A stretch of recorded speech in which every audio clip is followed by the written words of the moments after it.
What's up, vinyl lovers, and welcome back to old school metal vinyl. Panzerfaust by Darkthrone, or should I say Celtic Frost, because we all know what a lame rip-off album this one is, as well as Incantation's very first LP, Onward to Golgotha, have recently been sold, and as such they will be the focus of this episode, which once again is meant to represent a symbolic goodbye to the records which have accompanied me throughout my existence and which are now part of someone else's collection. But before getting into that, let me just answer back to a couple of guys who were so kind enough to call me a troll in the comment section of the previous video.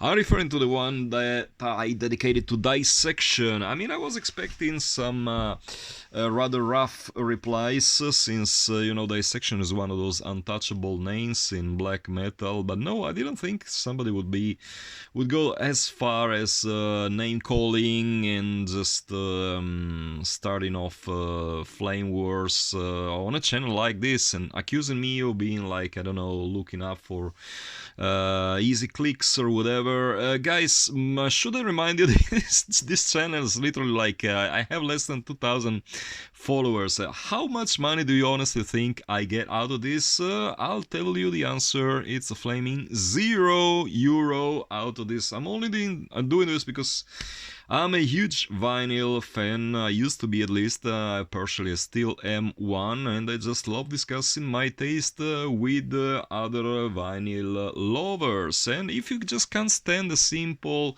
musical opinion on a certain given record, then my humble suggestion is to just get the fuck out of here and move your ass on to some other channel, because this is obviously not the place for you. Because I'm expecting my followers to have the maturity to accept the fact that we might disagree on the importance of a certain given album, of a certain given band, of just anything related to music. So please, if you value your right to post on this channel, avoid calling anyone a troll, avoid the name calling, because otherwise I will have to ban you, which is not what I enjoy doing at all, because I'm always here I'm really glad to hear any kind of opinion, as long as it is respectful, as long as it's backed up with proper evidence. But no, you're not calling me a troll, because this is my channel. I say whatever the fuck I want, and I'm saying it again. If you don't like it, just move somewhere else. With that out of the way, let's start off with Panzerfaust, original edition on Moonfog production, year of release 1995. Okay, what to be said about this record? Well, as we all know, this is the infamous Celtic Frost rip-off record. This is no big news for whoever has been into metal for the past, 20 years, or unless you've been living under a rock, you know exactly what this album is all about. It's they call it a tribute to Celtic Frost, but the point is, there is a difference between tributing someone and ripping off other people's riffs, which is exactly what Darkthrone were responsible for in this LP, because at least two songs, don't remember if it was Triumphant Gleam and one song of side B, are definitely, they feature some riffs that are definitely blatantly stolen from Morbid Tales and Emperor's Return. So my judgment, my opinion about this LP is kind of mixed. On one hand, I really like it because it's I think all in all it's a solid album, once you don't focus on this Celtic Frost influence. I think they kind of started introducing different elements to their music. They probably thought it was not possible to go more extreme than they did on their previous legendary Transylvanian Hunger album. This is the first edition, I think 1,000 copies pressed. Some of them included a poster, mine as well. Oops, I'm sorry, the camera just suffered a minor damage. My own one sadly didn't come with any. This was acquired upon release, and I remember that two of my friends also acquired it from the very same shop, and neither of our copies included a poster. So my educated guess is that only a few copies of this album actually included a poster, which is pretty much the same. The same thing happened with the Under a Funeral Moon record, where only a handful of them actually had the poster. The pressing quality absolutely flawless. This is just this is my favorite way of doing vinyl. I've been saying this since forever, and I will keep repeating it until the very end until the very last one of my days. Very nice glossy cover, simple non-gatefold edition, lyrics on one side, some cool artwork on the other one. Okay, not really that cool, I mean, some candles, whatever, but yeah, let's keep it simple, you know. What else do you need? You only need the music, a nice presentation, that's it. It went for a considerable amount of money. It might as well be, once again, the most expensive copy ever sold, if I have to believe to what both Popsyke, is it Popsyke or Popsyke? I have no idea. Whatever, thatsite.com and discos.com seem to claim. This one went for 900 euros shipping included, so pretty decent deal, I would say. I do have the CD version, and in these cases, like I always say, I will have to just live with that, which is perfectly fine by me. Speaking of which, I got the new CD deck, absolutely killer one, and I rediscovered CDs in the last couple of years. And I found out that I actually like them better. I mean, it's the music is still there, the format itself.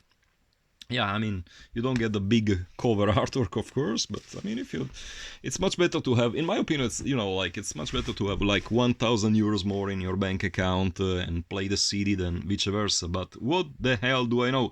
I'm a self-admitted poser, so yeah, don't take everything I say too seriously, take it with a grain of salt. Please, guys, do have some sense of humor. Second LP, which just left my collection, Incantation, Onward to Golgotha. Now, I gotta say, this record, Incantation is kind of like one of those bands that I don't know why, but I ended up having a collection of like around, I would say, 20 records without even being such a die-hard Incantation fan at all. My main problem with this band is that I'm not a massive fan of ultra-low guttural vocals at all, with some exceptions. Like, for instance, I'm a huge Mortician fan. Speaking of which, some of you guys asked me to do an episode focusing on my Mortician vinyl collection. That's a good idea. I will definitely consider doing one.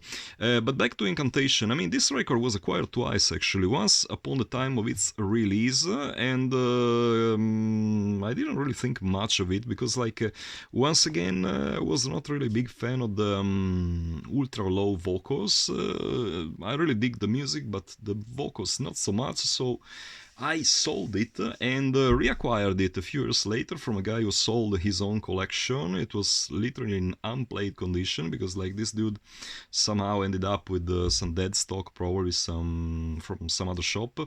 And this copy, as a result, is barely played at all. It's the original first press. On what color is this? Like regular red color. Believe it or not, it was pressed at GZ, my beloved friends from Czech Republic, which I kind of like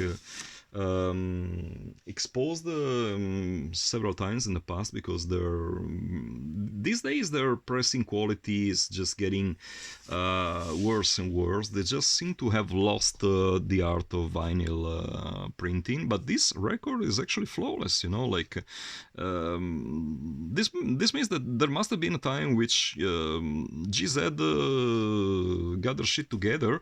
I remember that the second Sinistro album, once again another masterpiece, which will probably never leave my collection. That one is one record that I absolutely love. Yeah, I mean, they were capable of doing vinyl. I don't know what happened, like probably in the mid 2000s, they just, I don't know, changed their machines. I have no idea what the problem is, but bottom line, this is definitely a solid classic in a flawless, I would say, presentation. Absolutely flawless. This copy was signed by John McEntee when I got to meet him, I think in Vienna some 10 years ago. I was careful enough to bring this LP in a custody, in a, like a mailer, vinyl mailer, so that it didn't get ruined at all. And as a result, this is in pretty much perfect conditions. So yeah, this is guaranteed to last for another few decades, centuries, whatever. I'm sure that the new owner will enjoy the living hell out of it. So yeah, these are the two LPs which recently left my collection, but there are two more which will be the subject of my forthcoming next episode. So just stay tuned for the next one. I hope I will be able to upload it maybe tomorrow, maybe the day after tomorrow. And speaking of which, I apologize publicly to the guys that I should have shipped the records to. I kind of like got up in a pretty infernal and hectic period at work. So apologies guys, and thanks so much for your patience. Your records will definitely be put in the post as soon as possible. That means by tomorrow or Tuesday, maybe Wednesday at the latest. So that does it for this short episode. As usual, if you have any kind of question, any kind of comments, feel free to let me know down in the comments what you think about these two LPs. Especially kind of curious to see what my followers' opinion on Panzerfaust might be, because as I said before, I have mixed opinions on this specific album. So feel free to let me know down in the comments your honest opinion about Darkthrone. With that being said, I hope you enjoyed this one. Until the next one, keep it loud and heavy as usual.